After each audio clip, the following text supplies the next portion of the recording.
if we are not the doer, and yet we do decide to turn within and seek the self, what aspect of us is it that's doing that? Is that coming still from the ego, or is that prompted by the self or something else? That's a good question. It's a tricky question to answer. The simple answer is that it's the ego. Any movement, any turning within cannot be the self. There's no movement in the self. There's no change. So turning within is the movement of the ego. Self-inquiry is a movement of the ego. It's Maya. It's all the content. But it's the unique part of Maya that leads us towards realization. It's the one part of Maya that leads out of Maya. Because all of Maya is just leading further into Maya. All of Maya is just leading further into objects. But self-inquiry is saying we're turning away from objects. So it's the one movement of Maya that takes us out of Maya to the self. It only works because we are already the self.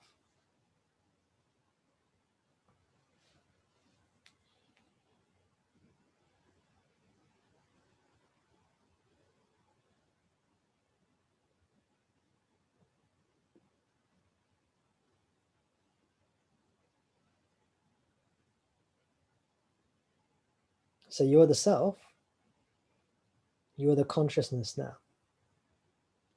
But because we are attached and identified and focused on the content, the objects, the arising phenomena, the name, the form, nama, rupa, we think we are the content. We think we're a body-mind living in a world. But when you turn your attention and come back into what you are, that illusion, that delusion, that ignorance, that misunderstanding disappears. And that is called self-realization. It's coming back to what you are.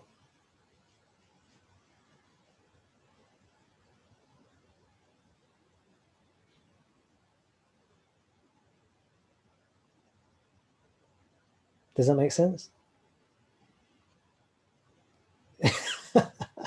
You don't have to say yes if it doesn't make sense. You can just say, no, it doesn't make sense, Tom. Yeah, no, it does. So I just caught something there that that movement, there's something different in Maya than some different aspect that causes you to want to turn within, rather than, I remember you talking about the torchlight of attention, where you've got, where are you placing your attention?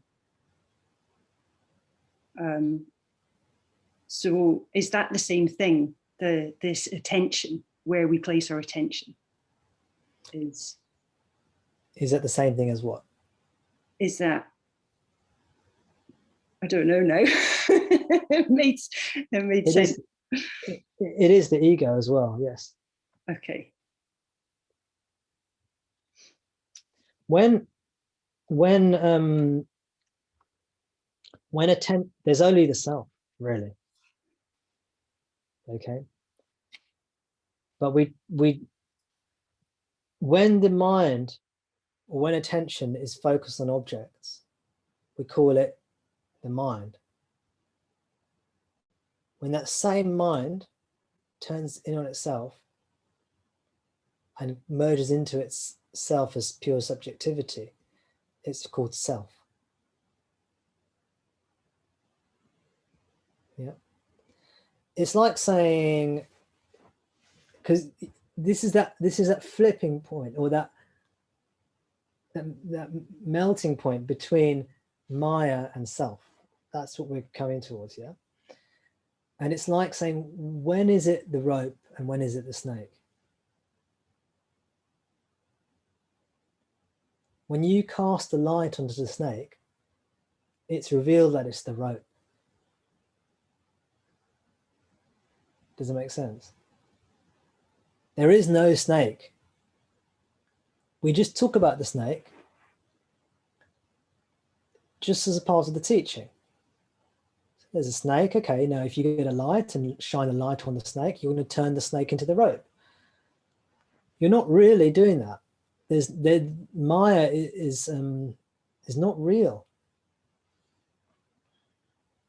So we shouldn't get too bogged down into.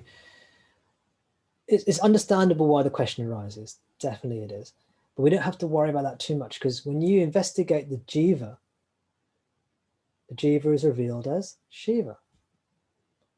When we investigate Maya, when we investigate the mind, when we investigate the ego, we find the self.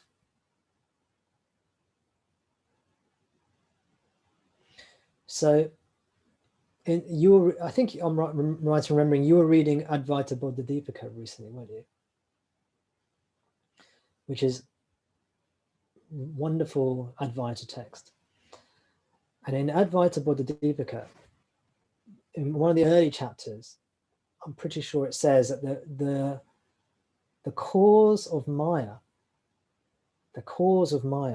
is lack of inquiry. The reason Maya exists is because of lack of investigation, lack of vichara, lack of inquiry. It's like saying the cause of the snake is lack of light.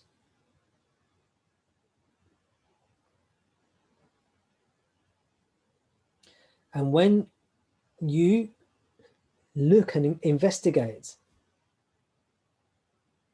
what you are, then the self is revealed. Maya is dispelled.